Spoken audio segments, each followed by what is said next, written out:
Hello guys, कैसे हैं आप सब लोग। आई होप आप सब लोग अपनी पढ़ाई अच्छे से कर रहे होंगे। एग्ज़ाम्स पास में आ रहे हैं, 15 डेज़ बचे हैं एग्ज़ाम्स को। तो मैं आपको कुछ टिप्स दूंगा, 10 टू 12 टिप्स एग्ज़ाम से रिलेटेड। आप उन्हें नोट करना चाहें तो आप नोट कर सकते हैं। और उसके बाद मैं आपको लास्ट में 2 टिप्स एग्ज़ाम से रिलेटेड भी दूंगा। जो अभी 10 टू 12 टिप्स रहेंगी आपकी, वो रहेंगी कि आप इन 15 डेज़ में अपनी तैयारी किस तरह से करेंगे, ठीक है।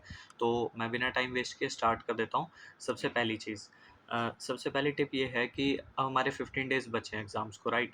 तो जब लास्ट के जो 10 डेज़ होते हैं ना, मैं उनमें क्या करता हूँ कि मेरा जो भी फर्स्ट एग्ज़ाम होता है, मैं वो 10 डेज़ पहले ही उसकी तैयारी स्टार्ट कर देता हूँ। बिकॉज़ अल्टीमेटली अगर आप लास्ट के 4 डेज़, 5 डेज़ या 6 डेज़, मतलब इस तरह से आप थोड़ा प्लान करके चलते हैं कि नहीं, हम बिल्कुल लास्ट के डेज़ में उस सब्जेक्ट को पढ़ेंगे और पूरा दिन उसी को पढ़ेंगे।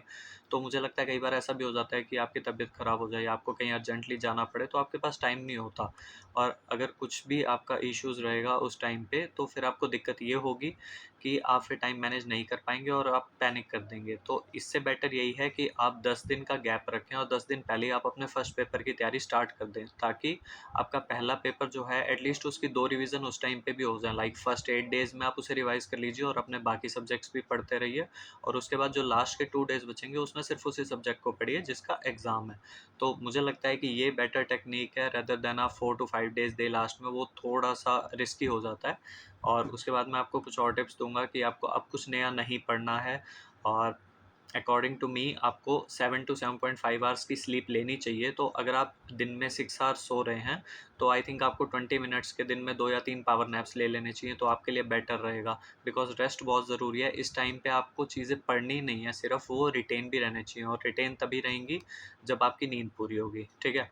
उसके बाद हम आ जाते हैं नेक्स्ट चीज़। मैं आपको बताऊँ कि आप अपना लाइक जो स्टडी का टाइम है वो इंक्रीज़ किस तरह से कर सकते हैं, अपना आउटपुट कैसे इंक्रीज़ कर सकते हैं। तो आप जब कुछ खाना खाते हैं, लाइक मॉर्निंग का ब्रेकफ़ास्ट हो गया, लंच हो गया, डिनर हो गया, कुछ भी, तो आप उसके बाद वॉक करते हैं, तो वॉक करते टाइम आप ईयरफ़ोन लगा के या जैसे भी फ़ोन में ऑडियोज़ सुनिए, या यूट्यूब की वीडियोज़ हैं वो उस टाइम पे, मतलब उनको एज़ एन ऑडियोज़ ही सुनेंगे, ज़्यादा प्रेफ़र करेंगे तो अच्छा रहेगा। तो अपना आधा घंटा, 1 घंटा वॉक किया, उससे आपका हेल्थ हेल्थ को भी कोई हार्म नहीं पहुँचेगा, और आप अच्छे से अपना रिवाइज़ कर पाएँगे, और रिवीज़न भी आपकी अच्छी चलती रहेगी, और साथ-साथ आप पूरा दिन बाकी तो पढ़ ही रहे हैं।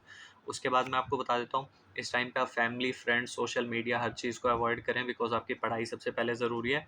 नेक्स्ट टिप मैं आपको देना चाहूँगा कि अगर आप टेस्ट सीरीज़ आपने कोई जॉइन करी थी, या कोई भी ऐसा है, मतलब आप अभी सोच रहे हैं जॉइन करने की, तो आई थिंक लास्ट के 10 टू 15 डेज़ में कोई टेस्ट सीरीज़ जॉइन नहीं करनी चाहिए। जितना पढ़ लिया उसी को रिवाइज़ करें, वो बेटर रहेगा। उसके बाद मैं आपको एक चीज़ बता देता हूँ कि हाँ, एमसीक्यूज़ के बारे में आपको मैं ये बताऊँगा कि आप एमसीक्यूज़, अगर आपने अभी तक कुछ प्रैक्टिस करी है, या इवन आईसीआई के एमसीक्यूज़ देखे हैं, या इवन वो भी नहीं देखे आपने, तो आई थिंक अब जो लास्ट के 15 डेज़ हैं, इनमें आपको एमसीक्यूज़ भी करने की कोई ज़रूरत नहीं है। हम नेक्स्ट स्टेप पे आ जाते हैं। एक चीज़ ये है कि जैसे आपके थ्योरी सब्जेक्ट्स हैं कुछ भी, तो मैंने आपको बताया कि आप जैसे एग्ज़ाम से 10 डेज़ पहले ही आप अपना फर्स्ट पेपर के लिए आप तैयारी करनी स्टार्ट कर देते हैं। तो आप क्या कर सकते हैं, और लास्ट मैंने आपको बताया कि आप लास्ट 2 डेज़ को छोड़ के पिछले 8 दिन आप कोई भी सब्जेक्ट और भी साथ में पढ़ सकते हैं। तो मैं ये प्रेफ़र करता था कि कोई भी थ्योरी सब्जेक्ट्स हैं आपके, तो चाहे 1 सब्जेक्ट है, 2 सब्जेक्ट है, तो आप उनको कंटिन्यू रखिए बिल्कुल, मतलब लास्ट पेपर से 2 दिन पहले तक उनको आप पढ़ते रहिए, और डेली चाहे 1 घंटा या 2 घंटा अपनी थ्योरी को दीजिए, चाहे सुबह उठते ही, चाहे इवनिंग में। तो उससे क्या रहेगा कि आपके सारे सब्जेक्ट्स ग्रिप में रहेंगे। तो आई थिंक ये एक बेटर टेक्नीक है स्टडी करने की, जिससे आपको कोई टेंशन नहीं रहेगी कि नहीं, आपने कोई सब्जेक्ट 10 दिन या 15 दिन पहले पढ़ा था। एक मैं आपको चीज़ बता दूँ कि हाँ, एक टिप ये है कि हर 1 घंटा पढ़ने के बाद आप अगर 5 से 10 मिनट का ब्रेक लेंगे, उठ जाते हैं, कुछ 5 मिनट वॉक कर लेते हैं, कुछ खा भी आते हैं, तो वो आपके लिए ज़्यादा प्रोडक्टिव रहता है। और जब 2-3 घंटे पढ़ लें, तो मैंने आपको पहले ही बताया, 20 मिनट्स का पावर नैप ले लें, वो बेनिफिशियल रहेगा अगर आपकी नींद पूरी है। और अगर आपने 4 या 5 घंटे ही आप सोए हैं एक टाइम पे, तो आई थिंक आपको 1 टू 2 आवर्स फिर आफ्टरनून में भी सोना चाहिए। और उसके बाद मैं आपको एक चीज़ बताऊँ कि आपको डेली एक्सरसाइज ज़रूर करनी है। आप 15 मिनट्स मॉर्निंग में और 15 मिनट्स इवनिंग में आप एक्सरसाइज के लिए ज़रूर निकालें। बिकॉज़ उससे क्या होता है, मतलब मुझे ऐसा लगता है कि आपको स्ट्रेस नहीं आता, और सबसे मेन चीज़ है कि आप डीमोटिवेटेड फ़ील नहीं करते, बिकॉज़ आप एक्सरसाइज कर रहे हैं, आपकी बॉडी, आपका माइंड एकदम फ्रेश हो जाता है। तो वो आपकी पढ़ाई में ही हेल्प करेगा डायरेक्टली, इनडायरेक्टली, ओके। उसके बाद एक चीज़ आ गई कि ग्रीन टी आई थिंक आपको अब दिन में 2 बार लेनी चाहिए, और इससे बहुत ही आपकी कंसंट्रेशन इम्प्रूव होती है, और डाइजेशन भी सही रहता है, क्योंकि आप ऑलमोस्ट पूरा दिन तो बैठे ही रहते हैं। तो आई थिंक आपको दिन में 2 बार ग्रीन टी लेनी चाहिए। उसके अलावा मैं एक चीज़ बताऊँ आपको, हाँ, आपको फ्री टाइम जो है, जैसे आपका कुछ फ्री टाइम होता है, तो आपको उसमें क्या करना है कि अपने फ्री टाइम में आपको ये एनालाइज़ करना है कि आपने कितना कर लिया, या कुछ आगे का मतलब आप क्या कर सकते हैं, या फिर कुछ एबीसी एनालिसिस वगैरह देख लिया। मतलब ये नहीं कि आप सोशल मीडिया या कुछ और चीज़ यूज़ करने लग जाएँ।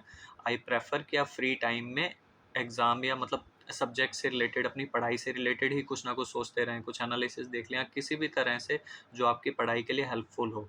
क्योंकि माइंड अगर आपका एक ही जगह रहेगा, तो आई थिंक वो ज़्यादा बेटर रहेगा, और प्रोडक्टिव मतलब आपका आउटपुट जो है वो और भी अच्छा आएगा। उसके बाद मैं आपको एक पॉइंट बता दूँ लास्ट में कि हाँ, आपको ना कैलकुलेट नहीं करना टाइम कि आपने 15 घंटे पढ़ाई करी है दिन में, या आप लास्ट के डेज़ हैं तो 15 घंटे, 16 घंटे आप पढ़ाई कर रहे हैं, नहीं कर रहे, इट डज़न्ट मैटर। 10-12 घंटे पढ़ाई आपकी बहुत नॉर्मली और बहुत अच्छे से हो जाती है।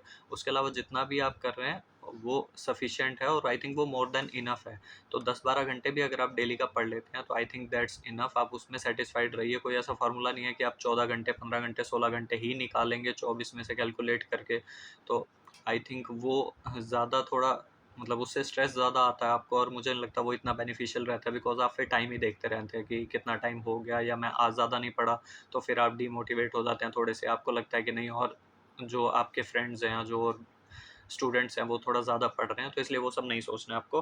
हाँ, 2 टिप्स मैं अब आपको लास्ट में एग्ज़ाम से रिलेटेड दे देता हूँ। सबसे पहली चीज़, आपको हैंडराइटिंग की कोई परवाह नहीं करनी। आप बिल्कुल एकदम फुल स्पीड से लिखना स्टार्ट करेंगे फर्स्ट क्वेश्चन मिलते ही। और दूसरी चीज़ ये है कि आप क्वेश्चंस को किसी भी सीक्वेंस में कर सकते हैं।